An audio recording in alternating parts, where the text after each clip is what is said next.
Hello बच्चों, स्वागत है आपका एफटी स्टडी चैनल पे। आज हम क्लास 12 का चैप्टर नंबर 2 राजा, किसान और नगर का आखिरी पार्ट करने जा रहे हैं, पार्ट 5। इसमें इस चैप्टर को कंप्लीट मैं करा दूंगा। पार्ट 4 तक मैंने आपके वीडियो बना के डाल दिए हैं। लास्ट पार्ट में मैंने आपको टॉपिक कराया था सिक्के और राजा। अब हम इसके आगे का टॉपिक पढ़ेंगे, तो आइए हम पढ़ते हैं। आज का हमारा टॉपिक है मूल बातें। मूल बातों में सबसे पहले क्या है कि अभिलेखों का अर्थ कैसे निकाला जाता था। जितने भी अभिलेख हैं, इतिहासकार इनका अर्थ कैसे ज्ञात करते थे, उन पे क्या लिखा होता था, उनको कैसे पता चलता था। देखिए, ये एक सिक्का है जो क्या है, गुप्त सिक्का है। ये जो आपके सामने चित्र है, ये एक अभिलेख का चित्र है जिसमें कुछ लिखा हुआ है, और ये क्या है, अशोक के एक अभिलेख है। तो इसका अर्थ निकालने के लिए इतिहासकारों ने क्या क्या अध्ययन किया। तो सबसे पहले उन्होंने ब्राह्मी लिपि का अध्ययन किया। आधुनिक भारतीय भाषाओं में प्रयुक्त लगभग सभी लिपियों का मूल ब्राह्मी लिपि है। ब्राह्मी लिपि का प्रयोग अशोक के अभिलेखों में किया गया है। 18वीं सदी से यूरोपीय विद्वानों ने भारतीय पंडितों की सहायता से आधुनिक बंगाली और देवनागरी लिपि में भी कई पांडुलिपियों का अध्ययन करना शुरू किया, और उनके अक्षरों की प्राचीन अक्षरों के साथ क्या करी, उन्होंने तुलना करनी शुरू की। आरंभिक अभिलेखों का अध्ययन करने वाले विद्वानों ने कई बार ये अनुमान लगाया कि ये क्या है, संस्कृत में लिखे हुए हैं। जैसे कई बार तो इतिहासकारों ने बोला कि जो ये हैं, ये संस्कृत में लिखे हुए अभिलेख हैं, जबकि प्राचीनतम अभिलेख किस में मिले हैं, प्राकृत में थे। फिर कई दशकों के बाद अभिलेख वैज्ञानिकों के अथक परिश्रम के बाद जेम्स प्रिंसेप ने अशोककालीन ब्राह्मी लिपि का भी क्या करा, 1838 में अर्थ निकाल लिया। किस इतिहासकार ने निकाला था, उनका नाम क्या था, जेम्स प्रिंसेप।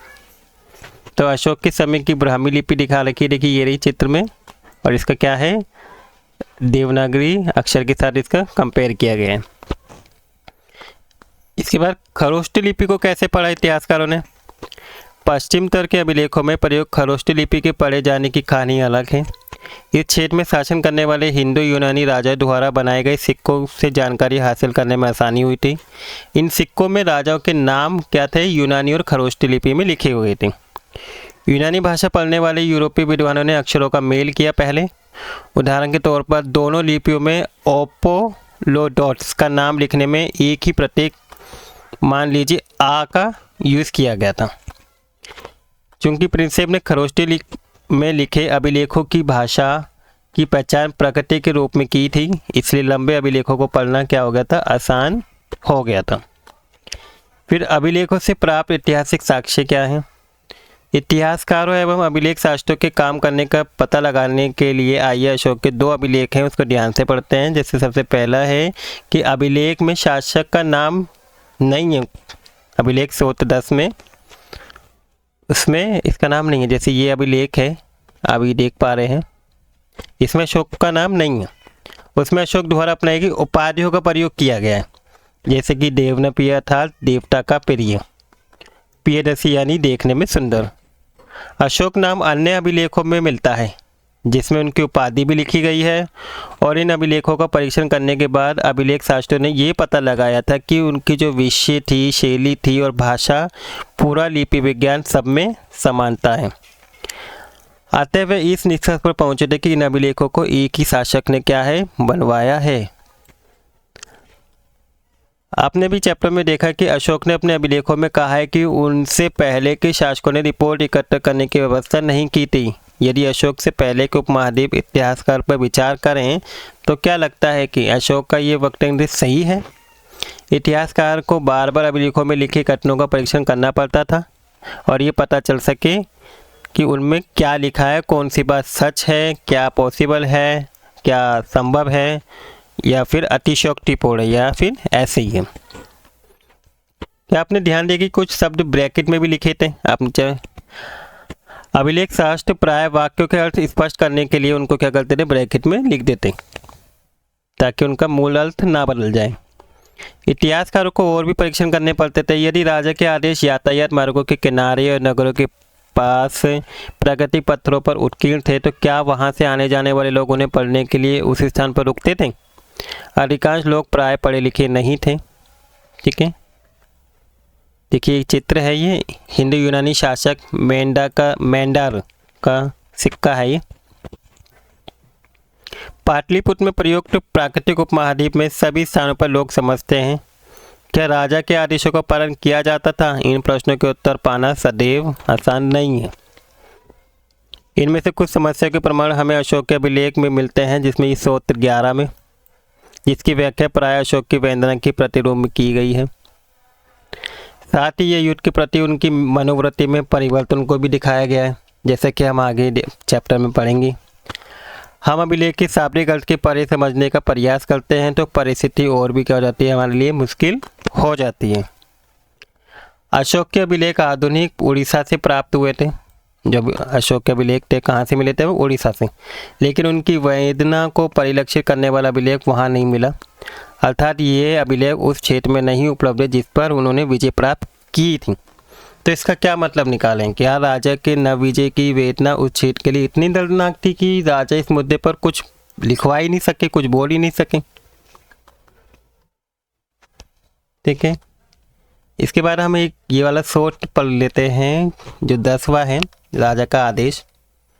राजन देवनप्रिय प्रियदर्शी ये कहते हैं कि अतीत में मसलों को निपटाने और नियमित रूप में सूचना इकट्ठा करने की व्यवस्थाएं नहीं थीं, लेकिन मैंने निम्नलिखित व्यवस्था की है। लोगों के समाचार हम तक प्रतिवेदक सदैव पहुंचाए गए, चाहे मैं कहीं भी हूँ, खाना खा रहा हूँ, अतः पूर्व में हूँ, विश्वास कक्ष में हूँ, विश्राम कक्ष में, गौशाला में हूँ, या फिर पलकी में मुझे ले जाया जा रहा हूँ, अर्थात वाटिका में, मैं लोगों के विषयों का निराकरण हर जगह पे करूँगा। ये किसने बोली थी? राजन देवनप्रिय प्रियदर्शी ने ये बात बोली थी। इसके बाद राजा की वेदना। जब देवनप्रिय प्रियदर्शी ने अपने शासक के 8 वर्ष पूर्व किए तो उन्होंने कलिंग पर विजय प्राप्त कर ली थी। 1.5 लाख पुरुषों को निष्कासित करा उन्होंने, और 1 लाख मारे गए और इससे भी ज़्यादा की मृत्यु हुई। कलिंग पर शासन स्थापित करने के बाद देवनप्रिय धर्म के गहन अध्ययन, धर्म के स्नेह और धर्म के उपदेश में डूब गए। यही देवनप्रिय के लिए कलिंग की विजय का पश्चाताप है। देवनप्रिय के लिए ये बहुत वेदनाई तथा और निर्दयनीय है कि जब कोई किसी राज्य पर विजय प्राप्त करता है तो पराजित राज्य का हनन होता है और वहाँ लोग क्या हैं, मारे जाते हैं और उनको वहाँ से निष्कासित कर दिया जाता है। इसके बाद इस चैप्टर का आखिरी टॉपिक है कि अभिलेख साक्ष्य की सीमाएं। जो अभिलेख मिले हैं इनमें कुछ कमियां भी थीं। आपको भी पता चल गया कि अभिलेख से हमें जो जानकारी मिली इनकी सीमा भी होती है, कभी कभी इसकी तकनीक सीमा होती है। कुछ अभिलेखों में जो अक्षर होते थे वो कैसे लिखे जाते थे, हल्के ढंग से छपे हुए थे, उत्कीर्ण किए हुए थे, जिन्हें पढ़ पाना मुश्किल था। एक कमी आपकी ये थी। कुछ अभिलेख क्या थे, नष्ट भी हो सकते थे, जिनमें से कुछ अक्षर क्या थे, गायब भी थे। इनके अलावा अभिलेखों के शब्दों को वास्तविक अर्थ के बारे में पूर्ण रूप से ज्ञान ही नहीं हो पाया कि उनका असली अर्थ क्या है, क्योंकि कुछ अर्थ किसी विशेष स्थानीय समय से संबंधित होते हैं। यदि आप अभिलेख के शोध पत्रों को पढ़ें, इनमें से कुछ का अभिलेख काल रेखा 2 में भी दिया हुआ है आपके चैप्टर में, तो आप पाएंगे कि विद्वान इनके पढ़ने को वैकल्पिक वीडियो पर चर्चा करते रहते हैं। कई हजार अभिलेख प्राप्त हुए हैं, लेकिन सभी के अर्थ नहीं मिल पाए, सभी का अर्थ नहीं निकाल पाए इतिहासकार। उनके अनुवाद किए गए उनके अतिरिक्त और अनेक अभिलेख रहे होंगे जो कालांतर में सुरक्षित नहीं बचे। इसलिए जो अभिलेख अभी उपलब्ध हैं वे संभवतः कुल अभिलेखों के अंश मात्र हैं। इसके अतिरिक्त एक और मौलिक समस्या है, और ये ज़रूरी नहीं है कि जिसे हम आज राजनीतिक और आर्थिक रूप से महत्वपूर्ण मानते हैं उन्हें अभिलेख में अंकित किया गया हो। उदाहरण के तौर पे जैसे खेती की दैनिक प्रक्रिया क्या थी, रोज़मर्रा की ज़िंदगी में सुख दुख, इन सब को क्या है अभिलेखों में नहीं लिखा गया था, क्योंकि प्राय अभिलेख बड़े और विशेष अवसरों में ही वर्णन करता है। अभिलेखों में जो बड़े और विशेष अवसर होते थे बस वही लिखे हुए थे, रोज़मर्रा के बारे में वहाँ पे कुछ लिखा ही हुआ ही नहीं है इनकी। इसके अलावा अभिलेख हमेशा उन्हीं व्यक्तियों के विचार व्यक्त करते थे जो इनको बनवाते थे, उन्हीं के बारे में अभिलेखों में लिखा हुआ था। इसलिए उन अभिलेखों में व्यक्त विचारों की समीक्षा अन्य विचारों की परीक्षा में करनी होगी ताकि अपने अतीत का बेहतर ज्ञान हो सके। अर्थात राजनीतिक और आर्थिक इतिहास का पूर्ण ज्ञान मात्र अभिलेख साथ से ही नहीं मिलता, साथ ही इतिहासकार प्राय प्राचीन और अर्वाचीन दोनों प्रकार के पुराणों पर आशंका व्यक्त करते हैं। 19वीं सदी के आखिरी दशकों में और 20वीं सदी की शुरुआत में इतिहासकार प्रमुख रूप से राजाओं के इतिहास में रुचि रखते थे और 20वीं सदी के मध्य से आर्थिक परिवर्तन विभिन्न सामाजिक समुदाय के उदय के विषय में कुछ महत्वपूर्ण बन गए। हाल के दशकों में ऐसे समुदाय के प्रति इतिहासकारों की रुचि और ज़्यादा बढ़ी जो सामाजिक हाशिए पर रहे। इससे संभवतः प्राचीन स्रोतों पर पुनर्विचार किया जाएगा और विश्लेषण की नई विधि विकसित की गई। एक आपको यहाँ पे चित्र दिया हुआ है, अभी चित्र देख पा रहे हैं। ये कर्नाटक से प्राप्त एक ताम्रपत्र लेख है जो लगभग 6वीं शताब्दी ईसा पूर्व में लिखा गया था। देखिए, तो ये था आपका चैप्टर जो आज पूरा कंप्लीट हो चुका है। अब हम अपने नए चैप्टर के साथ आपको नेक्स्ट वीडियो में मिलेंगे। आई होप आपको आज के जितने भी टॉपिक कराए गए हैं आपको अच्छे से समझ में आए होंगे और आपको वीडियो भी अच्छी लगी होगी। और अगर आपको वीडियो अच्छी लगी तो प्लीज़ वीडियो को लाइक कर दीजिएगा और अगर आप मेरे चैनल पर नए हैं तो प्लीज़ चैनल को सब्सक्राइब कर देना। Thank you for watching video.